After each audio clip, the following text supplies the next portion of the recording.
Hi, in this video I'm going to be talking to you about the extra costs associated with writing the bar exam. I will start from the very basics because this video is also intended to provide information to individuals who are not in law school or who are not in their third year or about to write the bar exam, so they might not have some of this information. So writing the bar exam in Ontario is very costly, both in terms of your time and also in terms of the amount of money that you will spend.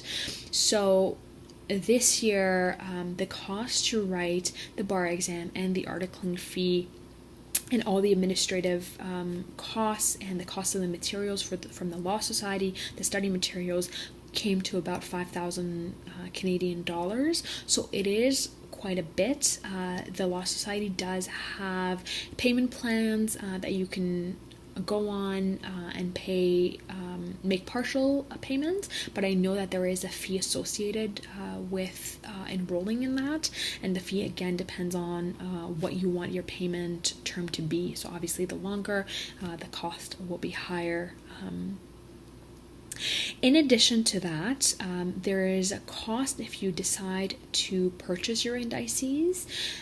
Certain companies will charge for the indices, but really what they're doing is they're charging for the practice exams, which I mentioned in my previous video, which I think are very helpful, and the indices comes with it.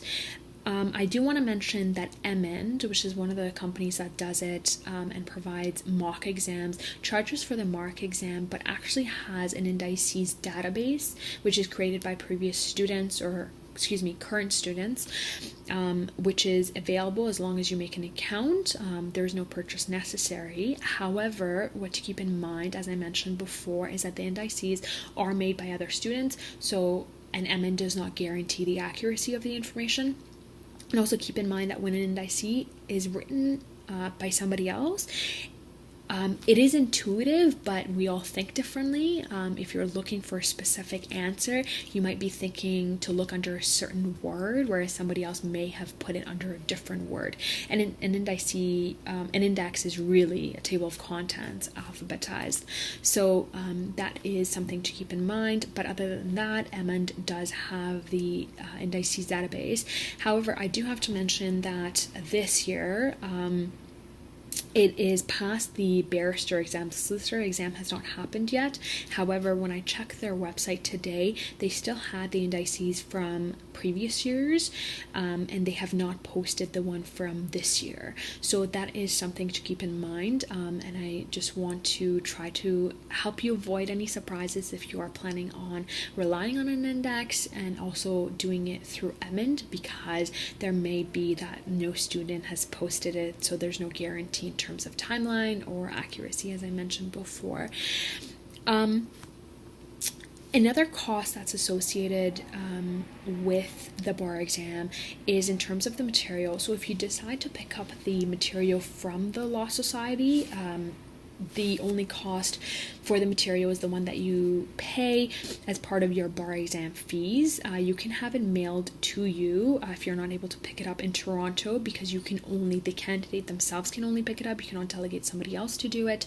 So if you're not able to pick it up in Toronto, you can pay for the Law Society to mail it. However, you do have to keep in mind that there will be a delay from when you will be able to get the physical material, and I believe I read somewhere that the Law Society does not take responsibility if the material is lost in the mail. So that is a risk that you should keep in mind if you do opt for that option. However, the material does become available to everyone online on the release date.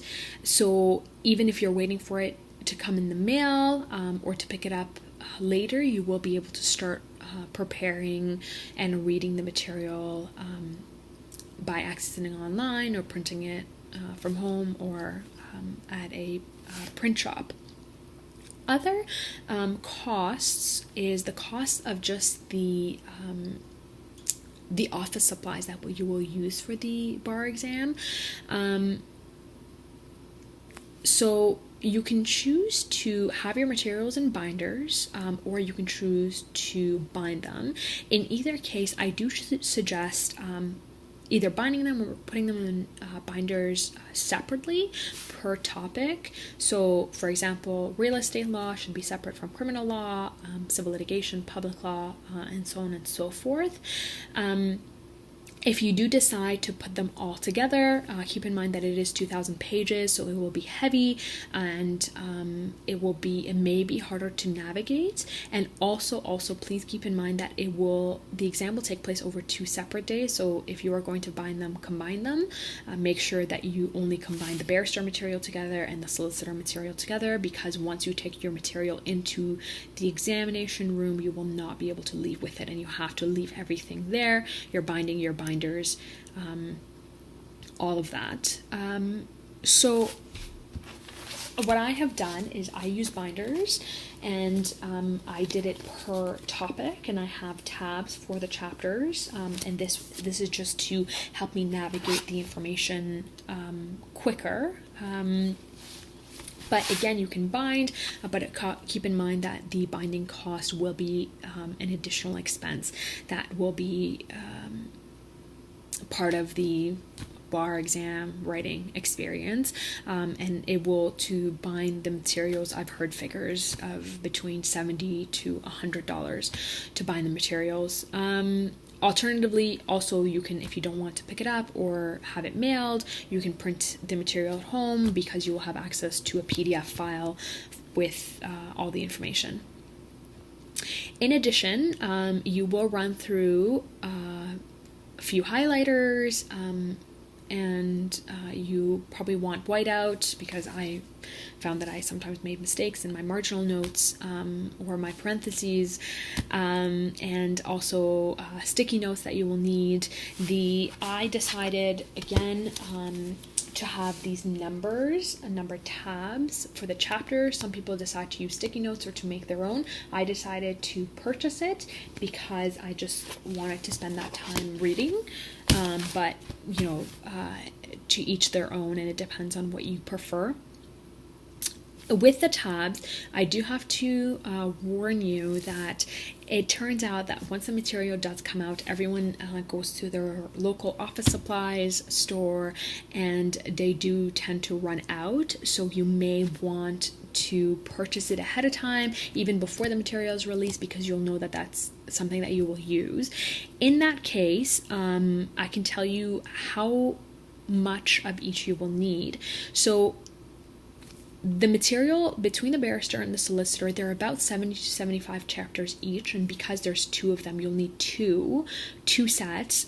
So if you're going to get tabs for the chapters, you would want to get 2 sets of about 75. I found that that it was easier to find the 1 to 25 than to 50, much easier, and then I just bought another set to take me to 75.